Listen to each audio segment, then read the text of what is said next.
बॉलीवुड की एक ऐसी एक्ट्रेस जो बॉलीवुड की इस्टैब्लिश्ड और चर्चित एक्ट्रेस की कज़न है। बॉलीवुड की एक ऐसी एक्ट्रेस जो पढ़ाई में बहुत तेज थी, पढ़ना चाहती थी, हायर एजुकेशन लेना चाहती थी और इसी वजह से 17 साल की उम्र में इंग्लैंड चली गई थी। वहां जाकर इन्होंने ट्रिपल बैचलर्स डिग्री हासिल की और उसके बाद फाइनेंशियल क्रंचेस की वजह से उन्हें वापस इंडिया लौटना पड़ा। कोई सोच भी नहीं सकता था कि इतनी पढ़ाई करने वाली लड़की, एक ऐसी लड़की जिसकी एस्पिरेशंस थी कि वो पढ़ाई में बहुत अच्छा करेंगी और अपने लिए करियर वाइज कुछ ना कुछ बेहतरीन चुन ही लेंगी, लेकिन ये जो चुनाव है डेफिनेटली कहीं से भी बॉलीवुड की तरफ नहीं जाता था। लेकिन फिर जो फाइनेंशियल क्रंचेस हुए उसकी वजह से जो ये वापस लौटी तो ये लैंड इन्होंने किया सीधे मुंबई की तरफ और पहुंच गई अपनी कज़न सिस्टर के पास, जिन्होंने यशराज फिल्म्स में इनकी मीटिंग करवाई इस वजह से कि ये वहाँ पर कोई ना कोई जॉब ले लेंगे और फाइनली इन्हें जॉब मिल भी गई एज अ पीआर एडवाइज़र। लेकिन पीआर एडवाइज़र से शुरुआत सिर्फ कुछ समय की थी। उसके बाद जो ये पहुंची अपने करियर में आगे और जो इनकी शुरुआत हुई, धमाकेदार शुरुआत एज एन एक्ट्रेस, उसने इन्हें बिल्कुल बदल दिया। इनके करियर की जो दिशा है वो बिल्कुल ही मोड़ दी और कोई आज की डेट में सोच भी नहीं सकता था कि ये एक्ट्रेस जो कि हिंदुस्तानी शास्त्रीय संगीत में ग्रेजुएशन कर चुकी हैं, वो जो ट्रिपल डिग्री ले चुकी हैं, बैचलर्स डिग्री ले चुकी हैं, जो पढ़ाई में अपना करियर बनाना चाह रही थी, वो इस तरह से एक एक्ट्रेस के तौर पर लोगों के बीच में आएंगी।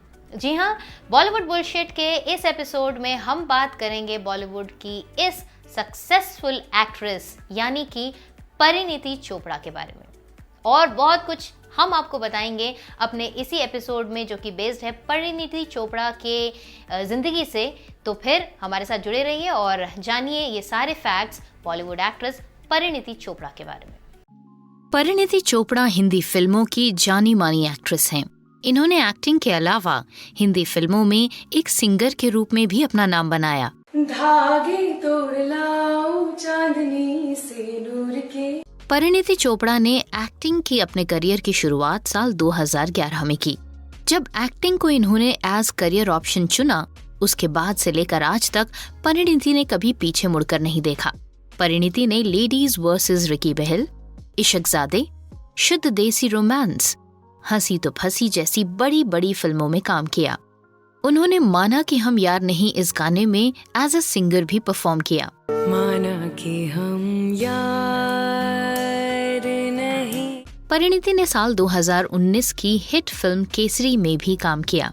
आज मेरी पगड़ी भी केसरी, जो बहेगा मेरा लहू भी केसरी और मेरा जवाब भी केसरी, जिसमें उन्होंने मिट्टी गाने का फीमेल वर्जन गाया। तेरी मिट्टी में मिल जावा गुल बनके मैं खिल जावा। अपनी एक्टिंग और चुलबुले अवतार की वजह से उन्हें लोगों का प्यार हमेशा मिलता रहा। उन्हें अपनी फिल्मों में शानदार एक्टिंग के कारण कई अवार्ड से भी सम्मानित किया गया। परिणीति चोपड़ा का जन्म 22 अक्टूबर 1988 को अंबाला, हरियाणा में हुआ था। परिणीति ने एक पंजाबी परिवार में जन्म लिया। परिणीति के पिता पवन चोपड़ा हैं, जो पेशे से एक बिजनेसमैन हैं। उनकी मां का नाम रीना चोपड़ा है। परिणीति के 2 भाई हैं, जिनका नाम शिवांग चोपड़ा और सहज चोपड़ा है। परिणीति पॉपुलर बॉलीवुड एक्ट्रेस प्रियंका चोपड़ा की चचेरी बहन है।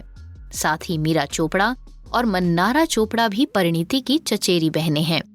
परिणीति ने अपने स्कूल की पढ़ाई convent of Jesus and Mary Ambala से पूरी की। परिणीति ने 17 साल की उम्र में इंग्लैंड जाने का फैसला लिया, जहां से उन्होंने मैनचेस्टर बिजनेस स्कूल से बिजनेस, फाइनेंस और इकोनॉमिक्स में ट्रिपल ऑनर्स की डिग्री प्राप्त की। इस सब के अलावा परिणीति ने यूनिवर्सिटी में नए स्टूडेंट्स के लिए कुछ क्लासेस भी दी, जिससे साबित होता है कि परिणीति पढ़ाई में बहुत अच्छी थी।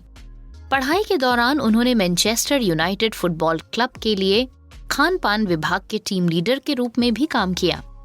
परिणीति चोपड़ा एक ट्रेन्ड हिंदुस्तानी क्लासिकल सिंगर भी हैं और उन्होंने वोकल म्यूजिक में बीए भी किया हुआ है। परिणीति बचपन में अपने चचेरे भाइयों प्रियंका और उनके पिता के साथ स्टेज परफॉर्मेंसेस दिया करती थीं। बॉलीवुड की ये एक्ट्रेस यानी परिणीति चोपड़ा ने अपने बॉलीवुड करियर की शुरुआत काफ़ी लेट करी। अमूमन हम ये मानकर चलते हैं कि अगर किसी लड़की को एक्ट्रेस बनना है तो उसके करियर की शुरुआत, जिस तरह का ट्रेंड चलता है ये बॉलीवुड में, 16-17 साल की उम्र में उसके करियर की शुरुआत हो जाती है। लेकिन परिणीति चोपड़ा की ज़िंदगी में क्योंकि बॉलीवुड कहीं था ही नहीं, हालांकि आर्ट वाइज कल्चर वाइज वो हमेशा मतलब कला प्रेमी रहीं और हमेशा उन्होंने ऐसी एक्टिविटीज़ में पार्टिसिपेट किया जिनके ज़रिए उन्हें अपने जो इंटरेस्ट थे वो जाहिर करने का मौका मिला। और डेफिनेटली वो इंटरेस्ट थे उनका गाना गाना, वो इंटरेस्ट थे उनका परफॉर्म करना, तो वो सब वो करती रहीं। लेकिन दिमाग में यही था कि बनना है उनको पढ़ाई के हिसाब से अपना करियर चुनना है। लेकिन फाइनली लैंड हुई बॉलीवुड पर और कई सारी फिल्में साइन करी और जितनी फिल्में उन्होंने करी उनमें 17 से ज़्यादा अवार्ड्स जो हैं वो ले चुकी हैं। और बाकी एक्ट्रेसेस की तरह इनका भी कभी अपनी ड्रेसेस को लेकर जो है वो ट्रोल होती हैं, कभी ये ट्रोल होती हैं अपने वेट को लेकर। लेकिन परिणीति चोपड़ा ने अपनी ज़िंदगी को बॉलीवुड के हिसाब से ढाल लिया है और वो भी इन सब चीज़ों को कुछ खास माइंड नहीं करती हैं। हायर एजुकेशन के लिए परिणीति विदेश चली गई, लेकिन साल 2009 में परिणीति को कुछ फाइनेंशियल क्राइसिस से जूझना पड़ा और इसकी वजह से वो इंडिया वापस लौट आईं और सीधे अपनी बहन प्रियंका चोपड़ा के साथ मुंबई रहने चली गईं। परिणीति चोपड़ा जब मुंबई में अपनी बहन प्रियंका चोपड़ा के साथ रह रही थीं, तब उन्होंने यशराज फिल्म स्टूडियोज में जाने का फैसला लिया। उस दौरान प्रियंका ने परिणीति को कंपनी की पीआर टीम से मिलवाया। परिणीति चोपड़ा ने मार्केटिंग की इंटर्नशिप के बाद उस कंपनी में एज अ पीआर एडवाइजर काम किया। परिणीति फिल्मों की दुनिया को समझना चाहती थी, लिहाजा वो यशराज फिल्म्स के साथ काम करके इस इंडस्ट्री को और बेहतर तरीके से जानना चाहती थी। परिणीति चोपड़ा को पहले एक्टर्स और फिल्मों में काम करना या फिल्म बिजनेस काफी खराब लगता था। उनका मानना था कि इस प्रोफेशन में ज्यादा मेकअप करना पड़ता है और लोग अपने चेहरे पर मेकअप लगाने के लिए ही एक्टर बनते हैं। लेकिन परिणीति की ये सोच तब बदली जब उन्होंने प्रियंका चोपड़ा की फिल्म 7 खून माफ में प्रियंका के साथ काम किया और उन्हें इस फिल्म में मदद करी। उस दौरान उन्हें फिल्म बिजनेस कुछ पसंद आने लगा और एक्टिंग और एक्टर्स के प्रति उनकी धारणा भी कुछ बदली। एक बार जब उन्होंने फिल्म प्रोडक्शन के बारे में जान लिया तो उसके बाद उन्हें इस प्रोफेशन में इंटरेस्ट आने लगा। परिणीति चोपड़ा यशराज फिल्म्स की फिल्म बैंड बाजा बारात के साथ जुड़ी। इस फिल्म के पीआर पर काम करते हुए उन्हें ये एहसास हुआ कि अब वो भी एक्ट्रेस बनना चाहती हैं। इसके बाद उन्होंने एक्टिंग स्कूल में एडमिशन लिया और एक्टिंग सीखना शुरू कर दिया और इसके लिए उन्होंने यशराज फिल्म्स से इस्तीफा दे दिया और एक्टिंग स्कूल में अपना दाखिला करवाया। परिणीति चोपड़ा को पहली बार फिल्म डायरेक्टर मनीष शर्मा ने यशराज फिल्म्स के चेयरमैन आदित्य चोपड़ा को एज एन एक्ट्रेस एक फिल्म के लिए परिणीति चोपड़ा का नाम सुझाया। आदित्य चोपड़ा ने एक एक्ट्रेस के रूप में अपनी ही मार्केटिंग टीम से किसी को साइन करने से साफ इनकार कर दिया।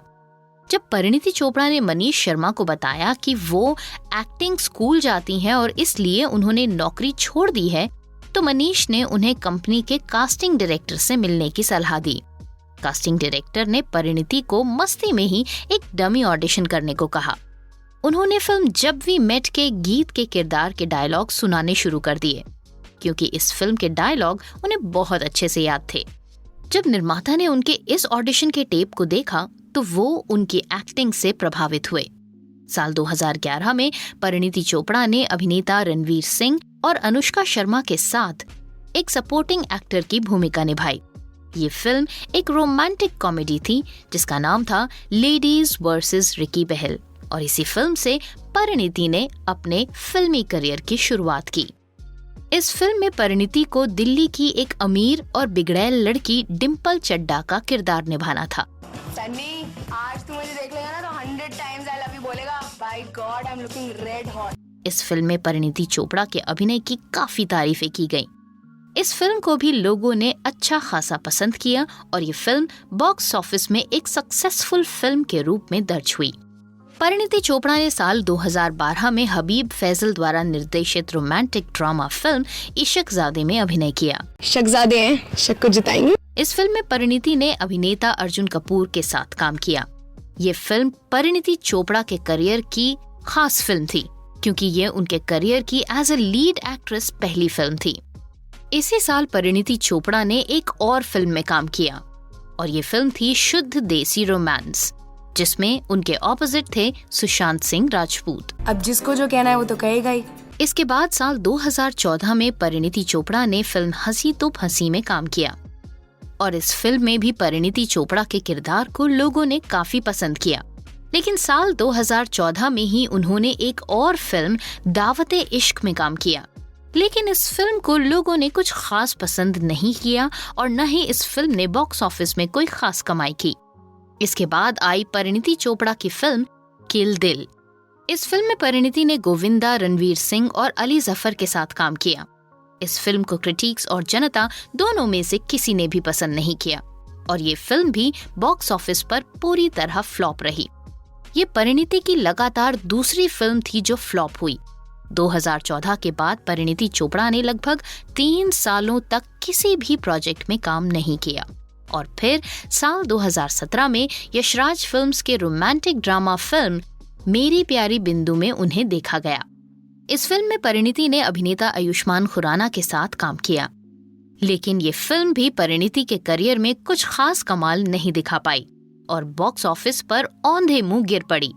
लेकिन फिर साल 2017 में परिणीति का अच्छा दौर एक बार फिर से लौट कर आया और उनकी फिल्म रिलीज हुई गोलमाल अगेन।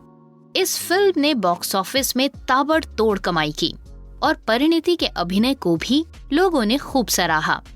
इसके बाद साल 2018 में अर्जुन कपूर के साथ नमस्ते इंग्लैंड, साल 2019 में अक्षय कुमार के साथ फिल्म केसरी, जिनमें से नमस्ते लंदन कब आई और कब गई किसी को पता भी नहीं चला, लेकिन फिल्म केसरी में परिणीति के अभिनय को जबरदस्त सराहना मिली। बॉलीवुड की दुनिया में परिणीति चोपड़ा का करियर काफी उतार चढ़ाव भरा रहा। जहां एक तरफ उन्हें अपनी कुछ फिल्मों के लिए अवार्ड्स और रिकॉग्निशंस मिले, तो उनकी कुछ फिल्में तो बॉक्स ऑफिस पर औंधे मुंह गिर पड़ी। अपनी सक्सेसफुल फिल्म्स के लिए उन्हें अब तक कुल 17 अवार्ड्स मिल चुके हैं, जिनमें साल 2012 में लेडीज वर्सेस रिकी बहल के लिए बेस्ट डेब्यू एक्ट्रेस का अवार्ड, इसी साल इसी फिल्म के लिए बेस्ट सपोर्टिंग एक्ट्रेस का अवार्ड, और फिर साल 2012 में इश्कजादे के लिए स्पेशल मेंशन का अवार्ड मिला। साल 2015 में उन्हें style icon of the year का अवार्ड भी मिला। परिणीति चोपड़ा को उनके अच्छे कामों के लिए भी अक्सर जाना जाता है। वो दान धर्म में बहुत विश्वास रखती हैं और इसी वजह से वो कई बार सुर्खियों में भी रहती हैं। अपने बढ़े हुए वजन और अपने ड्रेसिंग स्टाइल की वजह से भी वो कई बार ट्रोल होती हैं। परिणीति की लव लाइफ के बारे में बात करें तो उनका नाम सबसे पहले निर्माता मनीष शर्मा के साथ जोड़ा गया था। हालांकि इस बात की पुष्टि दोनों में से किसी ने भी नहीं की कि उनके बीच ऐसा कोई रिश्ता है भी या नहीं। इसके बाद परिणीति का नाम जुड़ा असिस्टेंट डायरेक्टर चरित देसाई के साथ, लेकिन बाद में ये भी अफवाह ही मानी गई। तो ये था बॉलीवुड एक्ट्रेस परिणीति चोपड़ा पर बेस्ड हमारा आज का वीडियो। अगर आपको हमारा ये वीडियो पसंद आया हो तो आप ज़रूर इसे लाइक कीजिए, शेयर कीजिए और चैनल को ज़रूर सब्सक्राइब कीजिए, क्योंकि उसी के ज़रिए हमें पता चलेगा कि आप हमारे वीडियोस को देखने के लिए कितने एक्साइटेड रहते हैं। नोटिफिकेशन आते ही आप हमारे वीडियोस देखते हैं या नहीं देखते हैं। तो अगर आपको वाकई ये वीडियो पसंद आया तो हमारे चैनल को ज़रूर सब्सक्राइब कीजिए और बेल का बटन दबाकर ऑल का बटन प्रेस कीजिए। कुछ कहना चाहते हैं तो कमेंट्स में ज़रूर शेयर कीजिए, और अगर आप चाहते हैं कि हम किसी स्पेसिफिक बॉलीवुड के कलाकार पर अपना वीडियो लेकर आएँ तो आप वो भी ज़रूर हमें लिखकर कमेंट्स में बताइए। आज के लिए बस इतना ही। एक और वीडियो के साथ होगी आपसे मुलाकात, तब तक के लिए बाय बाय।